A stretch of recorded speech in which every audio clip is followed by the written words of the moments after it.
তুমি দুনিয়াতে অবতরণ করো। আমাদের হযরতে আদি পিতা হযরতে আদম আলাইহিস সালামকে জান্নাত থেকে আল্লাহ তাআলা নামাই দিয়ে তিনাকে কোথায়? তিনাকে নামাই দিলেন এই দুনিয়াতে। এই দুনিয়াতে যখন তিনি আসলেন, আসার পরে জঙ্গলার কিছু হরিণ তারা বললো, চল আমরা যাই দেখে আসি, আল্লাহর পয়গম্বর হযরতে আদম আলাইহিস সালাম আসছেন, চল আমরা গিয়ে সাক্ষাৎ করে আসি। জঙ্গলের একদল হরিণ তারা এসে হযরতে আদম আলাইহিস সালামের সাথে সাক্ষাৎ করতে আসলেন। তিনার সাথে সাক্ষাৎ করলেন। সাক্ষাৎ করার পর তারা চলে যাচ্ছে। হযরতে আদম আলাইহিস সালাম বলে, হরিণের দল তোমরা আবার ঘুরে আসো। ঘুরে আসলো। আসার পরে তাদেরকে বললো, তোমরা আমার সাথে সাক্ষাৎ করতে এসেছো, তোমরা আমার কাছ থেকে, আমি তো জান্নাত থেকে আসছি, আমি তো কিছু নিয়ে আনতে পারিনি, আমি শুধু এনেছি আমার গা তো, আমি তো লুঙ্গ, আমার শুধু ওই ডুমুর গাছের পাতা ছাড়া আমার কাছে কিচ্ছু নাই। তো তোমরা যদি কিছু মনে না করো, আমার ডুমুর গাছের পাতা আমি তোমাদেরকে দিতে চাই, তোমরা যদি এটা খাও তো আমি খুব খুশি হব। হরিণের দল তারা খুশি হয়ে গেল। তারা কি করলো? তারা ওই ডুমুর গাছের পাতা হযরত আদম আলাইহিস সালাম ছিঁড়ে ছিঁড়ে তাদেরকে দিলেন, আর তারা খেলেন। খাওয়ার সাথে সাথে আমার আল্লাহ রাব্বুল আলামিন তাদের তিনটা নিয়ামত দান করলেন। কয়টা? সকলে বলেন, সবাই বলেন কয়টা? আর হলো না কয়টা? জোর হলো না কি? সামনে তো আসতে দিন। একটা লাল চার জন্য, একটা নাসির বিড়ের জন্য, একটা ডার্বি সিগারেটের জন্য গলা ফেটে যাবে। কথা কোন ঠিক কিনা?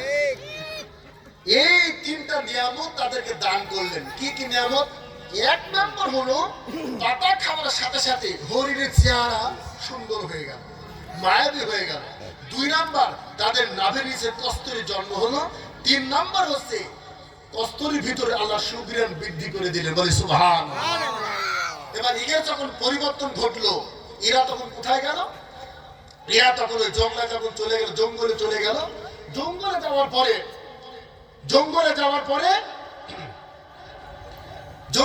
পরে কিছু হরিণ তাদের দেখছে, আরে কি রে, তোদের চেহারা এত সুন্দর হয়ে গেল কে? আর তোদের চেহারা এত সুন্দর, আর তোদের গা থেকে এত বাসনা আসছে কে? হ্যাঁ, তোদের গায়ে গা লাগানো যাচ্ছে না, মুখে মুখ লাগানো যাচ্ছে না, এত সেন্ট, বেশ কামড়ের মতো সেন্ট তোদের গা থেকে বাইর হচ্ছে। তো কি কারণ রে? বলছে, আর বলিস নেই, আল্লাহ রাব্বুল আলামিন জান্নাত থেকে হযরত আদম আলাইহিস সালাম দুনিয়াতে আসছেন। আমরা তিনার সাথে সাক্ষাৎ করতে গিয়েছিলাম, তো তিনি আমাদেরকে পাতা দিয়েছেন। এই পাতা খাওয়ার, জান্নাতি পাতা খাওয়ার সাথে সাথে আল্লাহ পাক আমাদেরকে এই চেয়ার পরিবর্তন ঘটিয়ে দিয়েছেন। বলছে তাই? বলছে আমরা যাবো, চল, আমাদের গাটা আমরা ভালো করবো, চেহারা ভালো করবো, সবকিছু আমাদের ভালো হবে, চল ঘুরে আসি। এই কথা বলার সাথে সাথে বলেন তো, এরাম যদি দেখে কেউ থাকে জঙ্গলে, জল বলেন কেউ থাকে, এখন যদি আমরা শুনি চুয়াডাঙ্গায় অমুক নেতা অমুক জন আমাদের সবাইকে এরকম 10,000 করে টাকা, পুরো বিনা স্বার্থে বিনা কারণে গেলে 10,000 বা 20,000 করে টাকা দিচ্ছে, বলেন তো সবাই যাবে না? 1 লাখ করে টাকা দিয়ে সবাই দৌড়ি চলে যাবে। এইভাবে যখন জঙ্গলের হরিণগুলো তারা বললো, আরে এই পাতা খাওয়ার সাথে সাথে যদি চেহারা এত সুন্দর হয়ে যায়, আর গা থেকে যদি এত সুন্দর সেন্ট যদি বাইর হয়, কে না যেতে চায়? চল আমরা পাতা খেয়ে আসি। এবার সবাই গেল। তারা গিয়ে হযরত আদম আলাইহিস সালাম তার সাক্ষাৎ বিনিময় করলেন। দেওয়ার পরে তারা সাক্ষাৎ করে চলে আসতে, কিন্তু একবার আদম আলাইহিস সালাম তাদেরকে পাতা খাওয়ার কথা বলছে না, পাতা খাওয়ার কথা বলছে না। ওরা তো বিপদে পড়ে গেল, কি ব্যাপার, আমাদের পাতার খাওয়ার কথা বলে না কেন? হ্যাঁ, আমরা চলে যাচ্ছি তাও ডাকছে না। তখন আবার ঘুরে আসে বলছে, হুজুর আমাদের আগে যারা আসছিল আপনি তাদেরকে একটু পাতা, জান্নাতের পাতা দিয়ে এলেন, আমাদেরকে কি দিবেন না? বলছে আসলে পাতা তো আমি বেশি নিয়ে আনিনি, আমার সামনে একটা পেছনে একটা পাতা, এই পাতা দিলে তো আমার তো আর কিছুই থাকবে না, আমি তো অর্ধলঙ্গ হয়ে যাব। তো ঠিক আছে, যখন তোমরা চাচ্ছ তো ঠিক আছে, তোমাদেরকেও দিই। তো ছিঁড়ে ছিঁড়ে তাদেরকে পাতাগুলো দিল এবং তারা খেলো। পাতা খাওয়ার সাথে সাথে আল্লাহ রাব্বুল আলামিন তাদের দুইটা নিয়ামত দান করলেন। কয়টা? আগে যারা আসছিল তাদের নিয়ামত করা দিয়েছে, পরে যারা আসলো তাদের কয়টা দিয়েছে? কেন? আগে যারা আসলো তাদেরকে তিনটা নিয়ামত আল্লাহ পাক দান করলেন, আর পরে যারা আসলো তাদেরকে দুইটা কেন দিল? তাদের নিয়তের ভিতরে গড়মিল ছিল। কি ছিল? সবাই বলেন কি ছিল?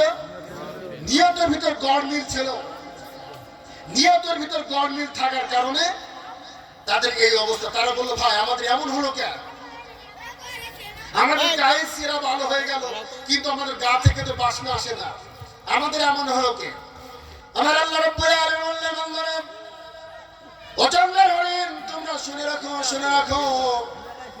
প্রথম হরিণ দল তারা যখন আমার আল্লাহর, তারা যখন আমার পয়গম্বরের সাথে সাক্ষাৎ করতে আসলো, তারা তো পাতা খাওয়ার নিয়তের জন্য আদম আলাইহিস সালামের সাথে সাক্ষাৎ করে নাই। তারা তো আদম আলাইহিস সালামের সাথে সাক্ষাৎ করার জন্য গিয়েছে, তারা তো পাতা খাওয়ার উদ্দেশ্য যায়নি। পাতা খাওয়ার উদ্দেশ্য তারা যায়নি, তারা শুধু গেছে আমার পয়গম্বরের সাথে সাক্ষাৎ করার জন্য, সালাম বিনিময় করার জন্য। এই জন্য আমি আল্লাহ রাব্বুল আলামিন খুশি হয়ে তাদেরকে 3টা নিয়ামত দান করেছি। আর তোমরা গিয়েছো আমার আদম আলাইহিস সালামের সাথে সাক্ষাৎ করার জন্য নয়, তোমরা গিয়েছো, তোমরা শুধু গিয়েছো আমার আদম আলাইহিস সালামের সাথে সাক্ষাৎ করার জন্য নয়, তোমরা গিয়েছো শুধু পাতা খাওয়ার জন্য। কথাটা ঠিক কিনা? শুধু পাতা খাওয়ার জন্য গিয়েছো। এই নিয়তের ভিতর গরমিল থাকার কারণে আমি আল্লাহ রাব্বুল আলামিন তোমাদের 2টা নিয়ামত দিয়েছি। 1 নাম্বার হচ্ছে তোমাদের গায়ের চেহারা ভালো করে দিলাম, 2 নাম্বার হচ্ছে তোমাদের নাভির নিচে কস্তর জন্ম হলো, কিন্তু কস্তরের ভিতরে সেন্ট আল্লাহ আমি আল্লাহ রাব্বুল আলামিন দেয়নি। শুধু নিয়তে তোমাদের গরমিল থাকার কারণে। কথা বল ঠিক কিনা? সর্বত উপস্থিতি, আমাদের নিয়তের ভিতরে যদি গরমিল থাকে, আমরা কোথাও উত্তীর্ণ হতে পারবো না, জয়লাভ করতে পারবো না, আমরা কখনো পাস করতে পারবো না, সব সময় পরীক্ষা আমরা ফেল করবো। কথা বল ঠিক কিনা? এই জন্য আমার আপনার দরকার নিয়ত সহি করার। এই জন্য আমি অসংখ্য হাদিস থেকে একটা হাদিস আমি তেলাওয়াত করেছি।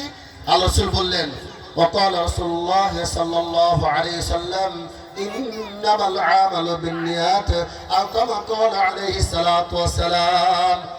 সমস্ত কাজের ফলাফল নিয়তের উপর নির্ভরশীল। কথা বল ঠিক কিনা?